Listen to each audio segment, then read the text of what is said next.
buksan ito po ang ating passage sa Romans chapter 2, verses 6 to 11. This time, babasahin ko po sa Tagalog para sa ating karagdagang kaalaman. So, Romans chapter 2, verses 6 to 11. Ganito po ang sinasabi. Na siyang magbibigay sa bawat tao ayon sa kanyang mga gawa, sa mga nagsisipagtiyaga, sa mabubuting gawa, sa paghanap ng kaluwalhatian at puri at ng di pagkasira, ay ang buhay ng walang hanggan. Tatapwat ang sa mga palaaway at mga nagsisitalima sa katotohanan, at mga hindi nagsisitalima sa katotohanan, kundi bagkus nagsisisunod sa kalikuan, ay ang kagalitan at kapuotan, kapighatian at kakapisan ang sa bawat kaluluwa ng tao na gumagawa ng masama, ng Hudyo una-una at gayon din ng Griego. Datapwat, kaluwalhatian at karangalan at kapayapaan ang sa bawat taong gumagawa ng mabuti, sa Hudyo ang una-una at gayon din sa Griego, sapagkat ang Diyos ay hindi nagtatangi ng mga tao. Ito po ang salita ng Panginoon, purihin ang Diyos.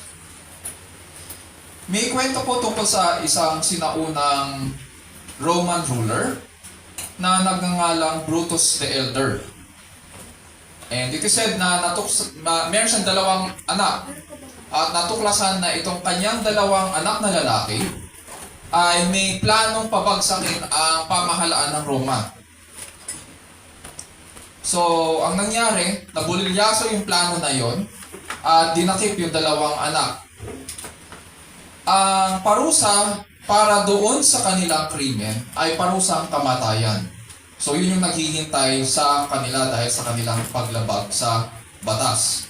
So, ang nangyari po habang nililitis itong dalawang binatang lalaki, o itong dalawang binata, makikita ang drama doon sa kanilang court. Nung nililitis sila ay lumuluhang nagsumamo itong dalawang binata. Tinawag nila ang kanilang ama sa kanyang pangalang gamit sa loob ng kanilang tahanan at umapila sila sa kanyang pagmamahal. And then na-move syempre yung mga tao na nanonood sa kanila doon sa kanilang drama, karamihan sa mga madla na nagdipon sa korte, it is said, ay umapila sa korte na magpakita ng awa dito sa dalawang lalaki. Ngunit dahil sa tindi ng kanilang krimen, at marahil dahil na rin sa sila'y anak po ng pinuno, iniutos po ng kanilang ama ang kanilang pagbitay. Mahirap din sa kalagayan ng isang ama. Hindi lang niya inutos yung kanilang pagbitay, sinaksihan niya rin ito. Ayon sa isang komento tungkol sa insidente, ang ama ay ganito ang pagkakasabi sa nangyari. Ang ama ay nawala sa pagiging hukom. Dinaig ng kanyang pag-ibig sa katarungan ang lahat ng pagmamahal ng pagiging magulang. So umagang ito, ang magiging focus po natin ay Romans chapter 2, verses 7 to 9. Ang title ng ating pag-aaralan ay Punishment on the Day of Judgment to those who obey unrighteousness. Every time po na pinag-uusapan ang judgment o ang paghatol, alam po natin na dalawa lang ang nagiging outcome sa judgment. Either, at least sa batas natin, either you are maintained innocent or you are proven guilty. Bakit ganun? Dahil pinanghahawakan po ng ating batas ang prinsipyo na in all criminal prosecutions, the accused shall be presumed innocent until the contrary is proved. Based yan sa Article 3, Section 14, number 2 of the 1987 Phil Constitution. Sa batas po natin, you are innocent until proven guilty. But in the whole of Scripture, makikita po natin na guilty po ang tao. Hindi ganyan ang pinipaint na picture na scripture sa tao. Guilty tayo sa ating mga kasalanan. Hindi natin maaaring itanggi ito sa harapan ng Diyos dahil kita niya po ang lahat ng bagay. Walang piring ang kanyang mga mata. Lantad sa kanyang harapan ang lahat ng ating ginagawa. Kahit pilit pa nating itago ang mga ito. Therefore, hindi natin maaaring ikatwiran sa kanyang harapan na inosente tayo. Scriptures tell us there is none righteous. No, not one. There is none who understands. There is no one who seeks God. Tapos in chapter 23 chapter 3 verse 23 ng Romans, sinasabi, for all have sinned and fallen short of the glory of God. At dahil dito, hinihintay na lang ang dakilang araw para ipataw sa lahat ang nararapat. Brothers, sisters, and friends, as we gather around God's Word, nawa ma-appreciate po natin ang katuwiran ng Diyos para po sa ating katubusan. And at the same time, yung katuwiran niya para sa kahatulan ng buong sangkatauhan. At sa pagbukas niya sa ating mga mata upang makilala siya, panalangin ko rin na malumbay po tayo sa ating mga kasalanan upang makatugon tayo ng maayos sa pagsamba sa harapan ng Diyos habang nabubuhay po tayo sa ilalim ng kapangyarihan ng Diyos at para po sa kalwalhatian ng ating dakilang Diyos. Last week, pinag-aralan natin na pinahayag po ni Apostol Pablo sa mga kausap niya na Jewish and Gentile Christians in Rome na lahat tayo ay nanganganib sa kahatulan. Walang pinagkaiba po kung ikaw ay Hudyo o Hentil, pag sinabing Hentil, non-Jew or hindi Hudyo. Walang pinagkaiba yon sapagkat pareho nagkasala. At sabi niya sa verse 6, iisa lang po ang pamantayan ng Diyos sa paghatol sa sangkatauhan ayon sa ating mga gawa. And so makakaasa tayo na ang katarungan at hatol ay magiging patas sapagkat ang Diyos ay hindi nagtatangi ng mga tao. Hindi po sinasabi ng banal na kasulatan na ang kaligtasan po ay sa pamamagitan ng gawa. Rather, ang tinutukoy dito sa ating passage ay ang hatol ng Diyos at ang kanyang pamantayan sa pag-evaluate sa bawat isa sa atin pag tayo'y humarap sa Kanya ay ayon sa ating mga gawa. Ang ating mga gawa po ay bunga po ng ating pananampalataya. Ulitin ko po, ang ating mga gawa ay bunga ng ating pananampalataya. Kung ano po ang ating pinanghahawakan, kung ano po ang ating sinasaligan, kung ano ang ating pinaniniwalaan, pinagkakatiwalaan, lalabas yun sa ating gawa. Lalabas yun sa ating buhay. And so, nagpapatotoo ang ating mga gawa na kung tayo'y sumusunod kay Kristo, ang ating mga gawa ay nagpapatotoo na tayo'y tinuring na matuwid at binago sa harapan ng Diyos. Our actions are proof that we are in right standing before God. And so in our passage today, we need to ask, how do we know that a person is or is not in right standing before God? And what is his destiny on the day of judgment? How do we know that a person, so two questions siya, how do we know that a person is or is not in right standing before God? And what is his destiny on the day of judgment? Paano natin malalaman na ang isang tao ay nasa tamang katayuan o wala sa tamang katayuan sa harapan ng Diyos? At pangalawa, syempre, ano ang kanyang kapalaran sa araw ng paghukom?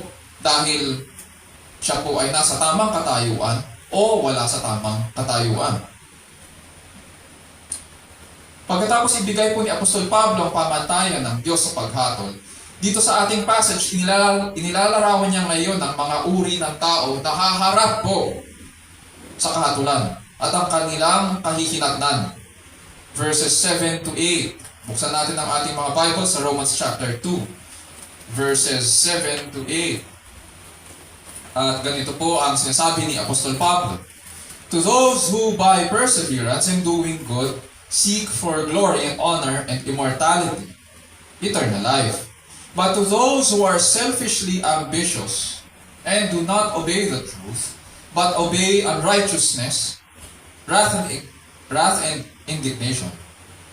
Ito ngayon po ang dalawang uri ng tao na haharap sa Diyos sa araw na yaon. Yung tinatawag natin ang araw ng paghuhukom. Sa verse 7, sinasabi niya dyan, ito yung mga nagsisipagtiyaga sa mabubuting gawa. Hindi sila nagsasawa sa paggawa ng mabuti. Kahit hirap na, kahit sinusubok, hindi sila nagko-compromise. Kahit inuusig, kahit alam nila na ang buhay pa ang katapat o kapalit, nagpapatuloy sila sa kanilang mabubuting gawa. They persevere in doing good. Whenever we read yung passage na nagsasabi, they persevere, they persist. Tandaan po natin na may kaakibat po yun, may background yun na paghihirap. It is never easy when you persevere. Hindi madaling buhay yun. Kumbaga, pwede natin lagyan ng tag, when there is perseverance, sigurado ang kaakibat po nun ay persecution. And they persevere in doing good. This good ay hindi based sa standard nila, kundi ito ay based sa standard po ng Diyos. They persevere in doing good. Itong good works na ito ay based sa standard ng Diyos. Yun yung first type of people. Yung second type, sa verse 8, sabi po ni Apostol Pablo, sila ang mga palaaway at lumilikha ng pagkakabaha-bahagi, especially sa loob ng church. Sila ang mga makasarili at hindi nagsisitalima sa katotohanan. Bagkus sinusunod nila ang kanilang mga kalikuan. So opposite sila of those who persevere in doing good. They are selfishly ambitious and they do not obey the truth. Ang sabi sa ating passage, they obey unrighteousness. Sa umagang ito, ang magiging focus po natin ay ang pangalawang uri ng mga tao at kanilang kapalaran. Next week, babalikan po natin ang mga tapat at nagsisipagtiyaga sa paggawa ng mabuti. So ngayon, ang mga hindi tapat ay makikilala natin sa dalawang bagay. Unang-una, sinasabi dyan, they are selfishly ambitious. At ang pangalawa, they obey unrighteousness. Sabi po ni Apostol Pablo sa verse 8, they are selfishly ambitious. They are selfishly ambitious. Sa ibang versions ng Bible, English Bible, ang ginamit ay they are self-seeking. Sa King James, ang ginamit, they are contentious. It would seem na itong mga taong ito, kilala sila sa pagkakaroon ng pagkakabaha-bahagi o mga factions, pagkakaroon ng grupo-grupo. Mahilig sila sa mga pagtatalo, mahilig sila at sila yung pinagmumulan ng mga di pagkakasundo. Sa ibang Tagalog versions, palaaway sila. At ito ang gawain nila, nakaugat sa attitude ng pagiging makasarili at pagnanasang itaas ngayon ang kanilang mga sarili. Gusto nila sila ang kilala, gusto nila sila ang tanyag. And so, ang focus nila at ang attitude nila is the glorification of self above God. So, ang mangyari, pag tinignan natin ang kanilang attitude, from the attitude to the action, ang kanilang attitude ay selfishly ambitious sila. At lumalabas ito sa kanilang mga gawa. Ang kanilang gawa ay pagkakabaha-bahagi, mga pagtatalo, mga pag-aaway, di pagkakasundo. Sa panahon po natin ngayon, maraming mga nananawagan para magkaisa. Kabaliktaran naman sa panahon natin ngayon.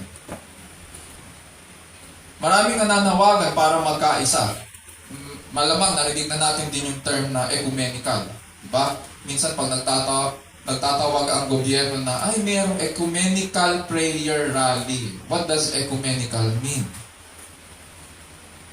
Meron din nagsasabi, kailangan maging inclusive tayo. What does ecumenical mean? It simply means na nagsasama ang iba't ayon sa kanilang definition. Sa definition nila ngayon, ang ecumenical ay pagsasama, pagkakaisa ng iba't ibang pananampalataya. So makikita natin ngayon sa prayer rally ng gobyerno, nagsasama ang mga Muslim, ang Buddhist, ang Roman Catholicism, ang Evangelical Christianity at iba't ibang mga pananampalataya based sa definition nila.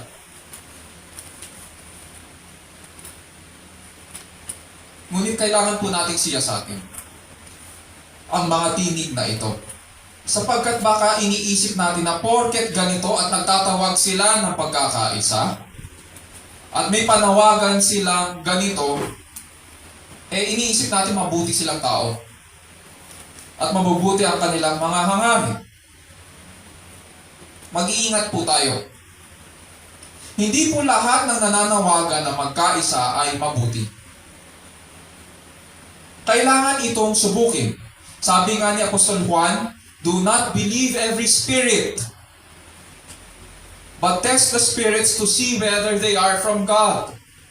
Ang tinutukoy na spirit dito ni Apostol Juan ay ang spirit behind the false teachings.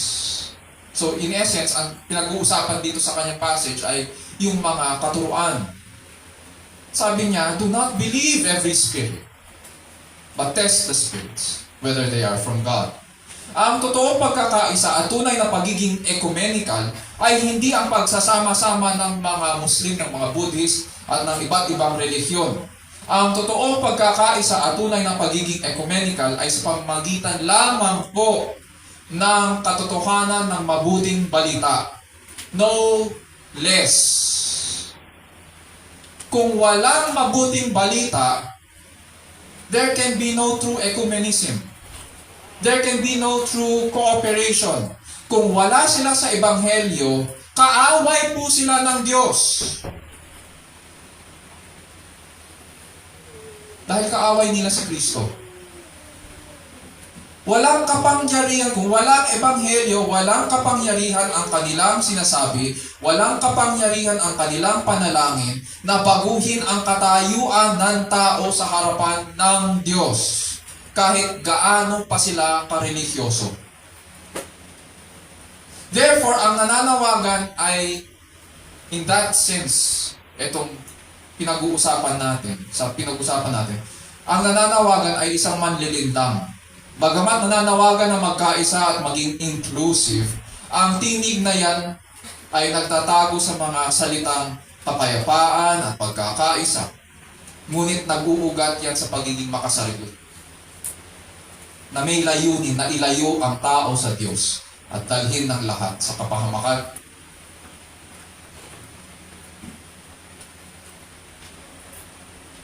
Yun yung unang katangian. They are selfishly ambitious. Punta tayo sa pangalawa. They obey unrighteousness. Karaniwan ang description kapag pinag-uusapan po ang ugnayan ng tao sa batas o sa kautusan at sa katwiran, ang sinasabi natin, sumusunod siya sa batas. O tumatalima siya sa batas. Pero dito sa verse 8, kakaiba po ang ginamit ni Apostol Pablo na description. Sa original language, nouns po ang ginamit niya, hindi adjectives. Kabilang sila sa ganon, sa grupong ganon. Sabi diyan, nagsisisunod sila sa kalikuan. Or pwede pag binasa natin yung original language, ganitong pagkakabasa, kabilang sila sa mga sumusunod sa kalikuan. Ginawa nilang pamantayan ang kasamaan. At ginawa nilang patnubay ng buhay nila ang kalikuan. Ganun ang description sa kanila ng Diyos. At dahil pinili nila ang kalikuan, it follows na tinatanggihan po nila ang katotohanan. Hindi na sila matuturuan ng tama. Ayaw nila sa salita ng Diyos at namumuhay sila, dahil ayaw nila sa katotohanan, namumuhay sila sa kasinungalingan. Paano po sila nagsisisunod sa kalikuan? Paano sila nakarating sa puntong gano'n? Pakinggan natin ang salaysay ng isang theologian. Sabi po niya, pumanig sila sa kabilang kampo, ibinigay nila ang kanilang katapatan. Yung kampo na tinutukoy niya ay kampo ng kaaway. Lahat ng mga kaaway ng Diyos. Ibinigay nila ang kanilang katapatan sa kasamaan, hindi sa Diyos. Dahil sa kanilang maling motibo, sinuway nila ang katotohanan at nagsitalima sa kalikuan.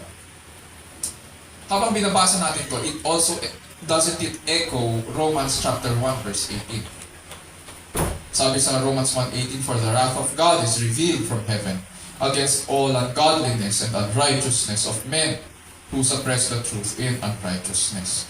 Dito nga lang sa Romans 1:18, ang subject ay ang puot ng Diyos sa mga tao na nagpapakita ng kanilang pagsisiil sa katotohanan.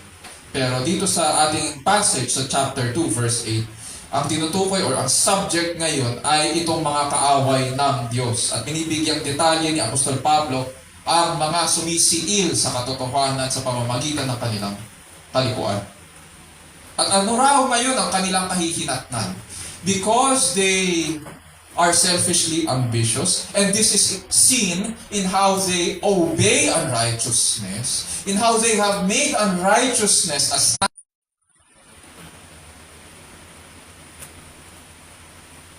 there is nothing good. In other words, pag sinunod mo ang layaw mo, sinunod mo ang sarili mo, namuhay ka ayon sa iyong kalooban, do not expect na magkaroon ka pa ng blessing afterwards. Do not expect na, sana i-bless ako ng Panginoon. Namuhay ka ayon sa iyong kalooban. Namuhay ka bilang kaaway ng Diyos, tapos gusto mo pag namatay ka, kaibigan ka ng Diyos? Nonsense! That's nonsense. Hindi mo nga minahal ang Diyos sa buhay na binigay niya sa'yo. Hindi ka nga naging tapat sa maliit na bagay na binigay sa'yo. Gusto mo na eternity, pagkakalooban ka pa, pagkakatiwalaan ka sa eternity? That's nonsense. It does not make sense at all. What makes sense is that ito ang sinasabi ng Bible, ito ang warning niya. Ang kahihinatnan nila, ang kapalaran nila, ang sukli na ibibigay ng Diyos sa kanila ay kanyang galit at kapuotan. Imbis na magsisi sa kanilang kasalanan, ang sinukli nila sa pagpapahinuhod at kabutihang loob ng Diyos. Ano daw sa Tagalog? Ay paghamak sa Kanya. Romans chapter 2 verse 4. Naging mabuti ang Diyos. Naging pasensyoso. Pero ano sinukli nila? Paghamak. At sa oras na nakaharap na sila sa Diyos, at syempre, binigyan na sila ng hatol, ng galit at puot, anong kanilang mararanasan? What will be their experience for eternity? Verse 9, sabi dyan, there will be tribulation and distress for every soul of man who does evil, of the Jew first and also of the Greek. Ganito raw ang kanilang experience. Tribulation and distress. Pag sinabing experience nila sa walang hanggan, hindi yan mga kaluluwa na walang katawan. May katawan yan, tao tayo eh. And so, pag namatay tayo, hindi tayo mananatili na, yung iba kasi iniisip pag nabuhay sa walang hanggan, wala akong katawan, so kaluluwa lang ako na palutang-lutang, parang katulad sa nanonood ng anime at saka ng Dragon Ball, na parang kang isang ulap na palutang-lutang na walang direksyon, walang mata, walang kahit ano. Hindi ganon. Tao tayo, may katawan. At mararanasan ng mga ganitong tao ang kapighatian at kahapisan. Isa-isahin natin to. Unahin muna natin yung tribulation or kapighatian.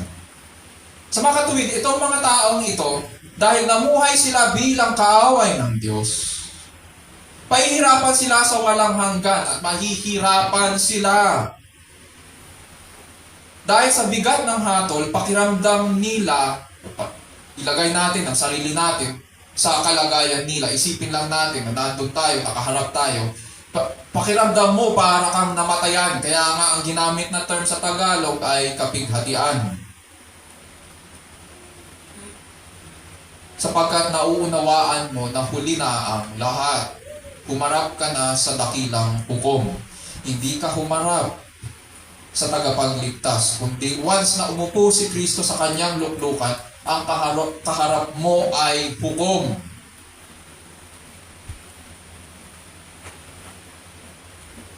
Huli na ang lahat. Hindi na maibabalik ang panahon na inaksaya mo at hindi na maaaring baliktarin ang hatol ng Diyos laban sa iyo. Wala kang magagawa at wala ka rin magawa. Punta tayo doon sa distress or kakapisan. Sa original language, ang salitang ginamit dito ay nangangahulugang makitid na dako. Sa kitid ng dinadaanan, hindi ka ngayon makakilos. Wala kang mapuntahan. Hindi ka maaaring pumunta sa kanan, gustuhin mo man. Hindi ka rin makapunta sa kaliwa.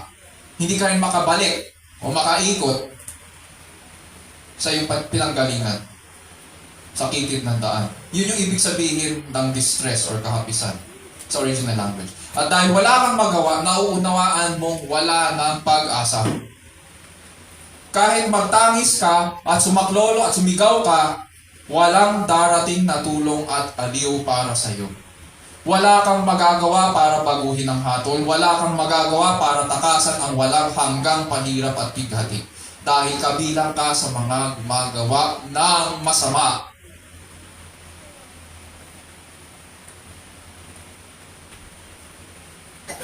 Kabilang ka sa mga ganitong klaseng tao.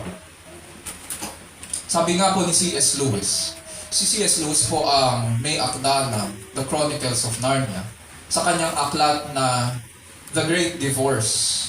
Sabi po niya, dalawa lang ang uri ng tao sa huli. Dalawa lang. Yaong mga nagsasabi sa Diyos, sundin ang loob mo. At yaong mga sinasabihan ng Diyos, sundin ang loob mo. Nakuha natin.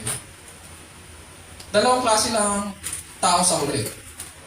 Yaong mga taong nagsasabi sa Diyos na sundin ang loob mo. At yaong mga sinasabihan ng Diyos, sundin ang loob mo. Lahat ng nasa impyerno, pinili ito. Ibig sabihin, sinunod mo ang kalooban mo dito, ibibigay sa iyo ng Diyos kung ano ang nararapat para sa iyo. Ito ang passage ni Apostol Pablo, kailangan po nating maintindihan in context na ang attitude ng mga kausap niya na mga Hudyo ay, kami, pinapaboran kami ng Diyos eh. Sa amin siya unang nagpahayag, kabilang kami kay Amang Abraham, sa amin binigay ang kautusan. Therefore, sa amin siya nakipagtipan. Kami yung may kagandahang loob ng Diyos. Isip nila. Ngunit sinasabi dito ni Pablo, kahit Hudyo ka pa, kahit physically ay kabilang ka sa lahi ni Abraham, kahit religious ka pa, at ikaw ang pinaka-nakakaalam ng inyong kasaysayan, ang mga bagay na ito ang hindi makakapagpatakas sa iyo sa kakatulan. Yung mga ganyang klaseng claims will not give you an escape from judgment. Dadaan ka pa rin sa kahatulan, to the Jew first, then to the Gentile. Dahil nagkasala ka laban sa Diyos. Dahil alam mo ang mga bagay na to at alam mo ang biyaya ng Diyos. Dahil alam mo ang biyaya ng Diyos, mas magiging mabigat para sa iyo sa araw ngayon. Mas mabigat ang pananagutan mo sa harapan ng Diyos. Mga kapatid at kaibigan, tandaan po natin always God's revelation requires man's response. God's grace in revealing Himself in history, itong revelation of God Himself in history, requires our response. And because it requires man's response, this makes us accountable. Ang revelation requires response and it always makes us accountable before God. Lahat po tayo mananagot sa ginawa natin ayon sa kanyang kapahayagan. Pinahayag niya ang kanyang sarili, anong ginawa natin? May ginawa ba tayo? Mananagot po ang bawat isa sa atin. Sa bawat salita, bawat pangungusap na naririnig natin linggo-linggo, mananagot po tayo sa Diyos kung ano ang naging response natin sa kanyang salita. On that day, He will give us what we truly deserve. Ngayon, tawa tayo, masaya tayo. Deserve ko yan. Deserve ko ng bakasyon. Deserve ko ng bagong kotse. Deserve ko ng bagong bahay. Deserve ko whatever that thing is. Pero on that day, sa araw ng paghuhukom, makikita at mapapatunayan natin kung ano ang deserve natin. Because, verse 11, there is no respect of persons with God. Hindi siya nagtatangi ng mga tao.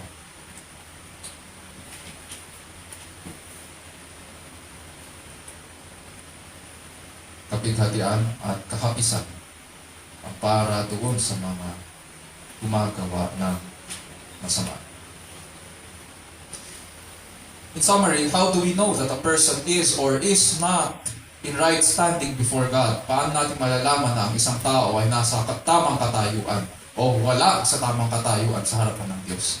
Sa ating passage, makikita natin na itong taong ito ay wala sa tamang katayuan sa harapan ng Diyos. He is not in right standing before God because he has responded to God's grace with contention and obedience to unrighteousness. He has responded to God's grace with contention and obedience to unrighteousness. Alam natin na wala sa tamang katayuan ang taong ito sa verses 7 to 9 sapagkat ang tugon niya sa biyaya ng Diyos ay pagtaas ng kanyang sarili at pagsunod sa kalikuan. And what is his destiny on the day of judgment? Anong kanyang kapalaran sa araw ng paghuhukom?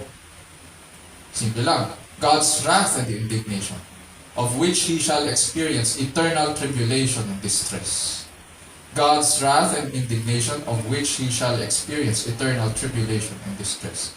Matinding galit at puot ng Diyos kung saan makakaranas siya ng walang hanggang kapighatian at kakapisan. Ngunit ito naman, ang maganda sa Bible is that yes, it warns us of the judgment to come. But there is good news. Bakit po natin hihintayin ang nakakatakot na araw ng kakatulan? Na kung saan walang hanggang kapighatian at kakapisan ang naghihintay. Kung binigyan naman tayo ng panahon para magsisi sa ating mga kasalanan at lumapit sa pananampalataya, bakit mo hihintayin? Pinakita na sa atin, pinahayag sa atin kung ano ang mangyayari sa walang hanggan. Kung ano ang kapalaran ng mga taong ito. Bakit mo hihintayin yun? Ngunit hindi lamang napakabuti ng Diyos. Hindi lamang tayo binigyan ng pagkakataon. Pinahayag niya rin at binigay rin ng Diyos ang kanyang katuwiran sa pagkatao ng dakilang anak na si Jesus. Upang sa kanya nating matagpuan ang pagpapawalang sala at maibalik tayo sa tamang katayuan sa Ama.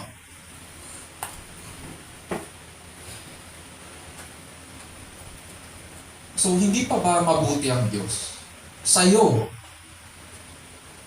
Mga kapatid, ako sigurado ako, napakabuti ng Diyos sa akin. Pero sa inyo, Hindi pa ba mabuti ang Diyos sa iyo? Magiging direct ako. Dahil pinahayag niya ang pagpapawalang sala, ang pagkakataon para magsisi, at pag-asa. Hindi pa ba mabuti ang Diyos dahil hindi kanya agad na hinatulan? Bagamat paulit-ulit tayo sa ating mga kasalanan. Sabi nga ni Apostol Pablo, hinahamak mo ang Diyos sapagkat siya'y napakabuti, mapagpigil at mapagpaumanhin. Hindi mo ba alam na binibigyan ka niya ng pagkakataong magsisi at magbagong buhay kaya napakabuti niya sa iyo? Huwag po natin sayangin ang panahon na binigay niya para makilala siya. Huwag po natin sayangin ang 70 years, 80 years, 90 years sa lupa para magsisi sa ating kasalanan. Huwag po natin baliwalain ang kagandahang loob ng Diyos para sa ating ikaliligtas. Lumapit po tayo sa Kanya. Ngayon pa lang, lumapit tayo sa Kanya. Sa araw ng paghuhukom, lahat po tayo haharap sa Diyos. Either kabilang po tayo sa mga nagsisipagtiyaga sa paggawa ng mabuti, o doon po tayo sa mga nagsisitalima sa kanilang kalikuan. Para doon sa mga nagtataas ng kanilang sarili at sumusunod sa kanilang kalikuan. Ito po ang babala. Matinding galit at puot ng Diyos ang naghihintay sa kanila dahil wala sila sa tamang katayuan sa Diyos. To the Jew first, then to the Gentile. It is only through Christ that we can be in right standing before God. None of our para doon sa gumagawa at gumagawa ng masama at nagtataas ng kanilang sarili, matinding galit at puot ng Diyos ang naghihintay sa kanila. Dahil wala sila sa tamang katayuan sa harapan ng Diyos. To the Jew first, then to the Gentile. Make no mistake, because God is no respecter of persons, there will be punishment on the day of judgment. Isa puso natin ang mga bagay na ito at iupod po natin ang ating sarili sa matuwid at dakilang Panginoon. Tayo na lang.